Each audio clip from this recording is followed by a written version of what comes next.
देखिए, जैन धर्म में रात्रि भोजन का त्याग सिर्फ एक धार्मिक नियम नहीं है। आधुनिक शोध बताती है कि रात 8 बजे के बाद खाना खाने से मेटाबॉलिक सिंड्रोम का खतरा 25% तक बढ़ जाता है। हम तो क्या यही कारण है कि जैन परंपरा में सूर्यास्त के बाद खाना वर्जित है? यह एक कारण है, लेकिन इसके पीछे अहिंसा का सिद्धांत भी है। रात में सूक्ष्म जीवों की संख्या बढ़ जाती है। वैज्ञानिक अध्ययनों से पता चला है कि रात में बैक्टीरिया की संख्या दिन की तुलना में 60% तक अधिक होती है। और पाचन शक्ति पर भी इसका प्रभाव पड़ता होगा, है ना? बिल्कुल सही। हमारा सर्कैडियन रिदम यानी शरीर की जैविक घड़ी सूर्य के साथ चलती है। शोध बताते हैं कि रात में हमारी पाचन एंजाइम्स की क्षमता 50% तक कम हो जाती है। यह तो वाकई में आश्चर्यजनक है। क्या इसलिए रात में खाने से वजन बढ़ने का खतरा भी ज्यादा होता है? हाँ, और इसके पीछे का विज्ञान बहुत स्पष्ट है। रात 10 बजे के बाद खाना खाने वालों में मोटापे का खतरा 2.5 गुना ज्यादा होता है।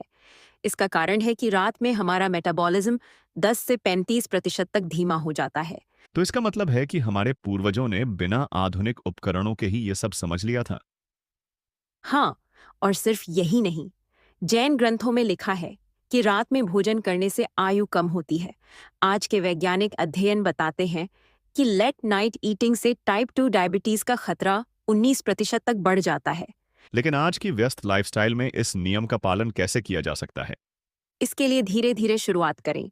शोध बताते हैं कि सूर्यास्त से 3 घंटे पहले का समय भोजन के लिए सबसे उपयुक्त होता है।